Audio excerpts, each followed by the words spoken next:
افترا به محمد ابن عبدالوهاب رحمت الله علیه.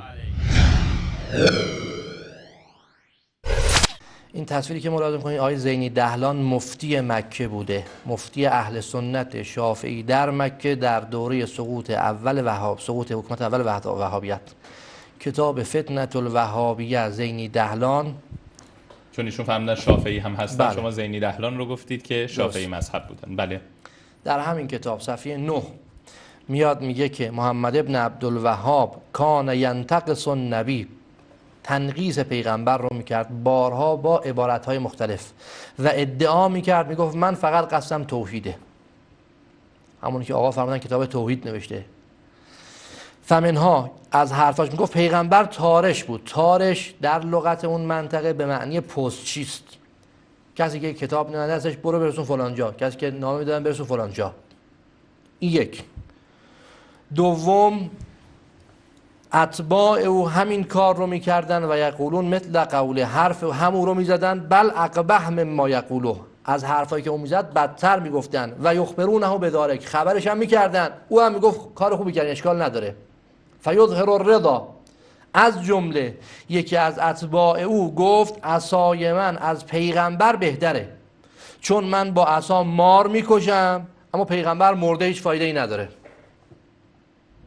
خب شما حالا همین عقیده رو قبول دارید؟ خب ببینید جناب آقای ابوالقاسمی، شما اینو دارین نقل میکنی از یک نفر دیگه، درسته؟ من درسته. میخوام یک کتابی رو از خود محمد بن عبدالوهاب بیارید که این چنین چیزا رو گفته باشه. خب من از شما یک سوال میپرسم، بفرمایید. آیا مفتی اعظم اهل سنت مکه در اهل سنت شافعی مکه به نظر شما شافعی ها اونقدر اشخاص پست و ذلیلی بودن که نتونستن در مکه یک آدم راستگو به عنوان مفتی قرار بدن؟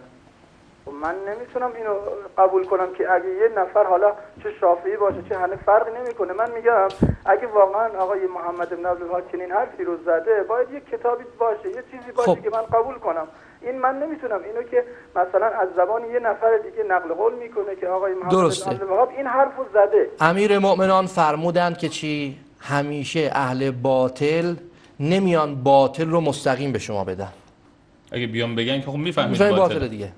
همیشه تظاهر به خوبی میکنن، لای حرفهای خوب یه حرف باطل هم به شما میدن.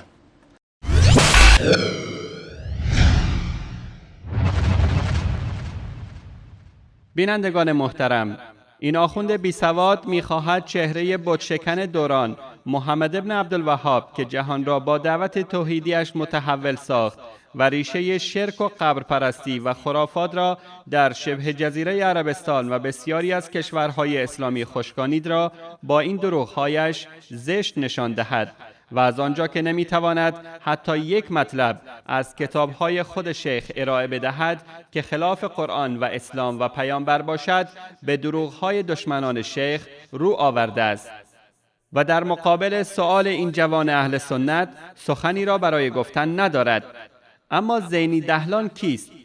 زینی دهلان شخصی بود که در مذهب فقهی تابع مذهب شافعی بود، اما از لحاظ عقیده مخالف ایشان و بلکه یک صوفی قبر پرست بود و چون دعوت توحیدی امام محمد ابن عبدالوهاب در شبه جزیره عربستان گسترش یافت و صوفیان قبر پرستی چون زینی دهلان موقعیت خود را در خطر دیدند، از هر گونه اتهام به محمد ابن عبدالوهاب و دعوت توحیدی ایشان دریغ نورزیدند و بدترین تهمت‌ها را به ایشان نسبت دادند و حتی برای ریشه‌کن کردن دعوت توحیدی امام محمد ابن عبدالوهاب رحمت الله علیه دست به دست انگلیس جنایتکار دادند و از آنها درخواست کمک کردند که خود زینی دهلان در کتابش خلاصة الکلام فی بیان علماء بلد الحرام بدان اعتراف می کند.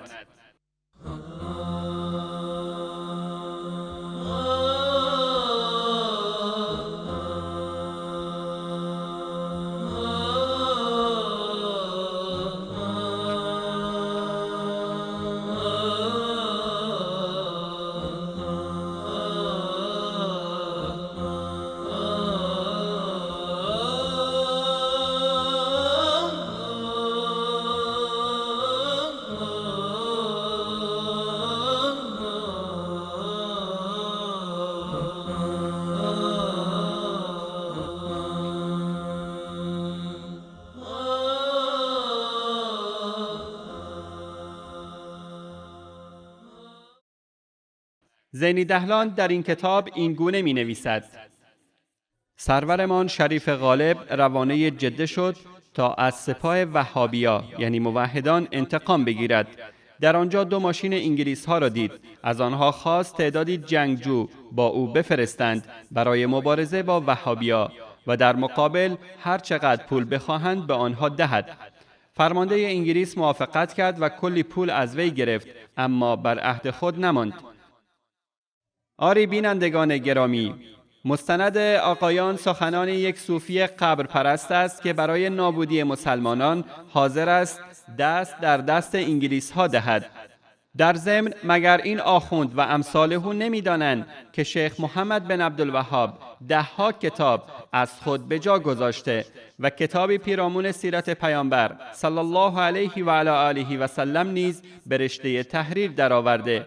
اینها بروند یک مورد بیاورند که ایشان نعوذ بالله به ساحت پاک رسول الله صلی الله علیه و علی آله و سلم یا اهل بیت اهانت کرده باشد. 3 تن از فرزندان محمد ابن عبدالوهاب به نامهای حسن، حسین و علی بود. اینها بیانگر محبت شیخ با آل بیت است. دشمنی رافضی ها و دیگر قبر پرستان با شیخ به خاطر مبارزه شیخ با شرک و بدعت است. با این حال وقتی از شیخ میپرسند آیا کسانی که از قبور طلب استغاثه و کمک میکنند کافر هستند؟ شیخ میگوید خیر، من اینها را کافر نمیدانم، بلکه آنها را مسلمانانی نادان میدانم که توحید به آنها فهمانده نشده است. از بینندگان تقاضا می شود برای شناخت واقعی شیخ و آشنایی با دعوتش به جای شنیدن دروغ‌های دشمنانش به کتاب‌های خود شیخ مراجعه کنند. قل هاتوا برهانكم إن كنتم صادقین. بگو اگر راست میگویید دلیلتان را عرضه کنید.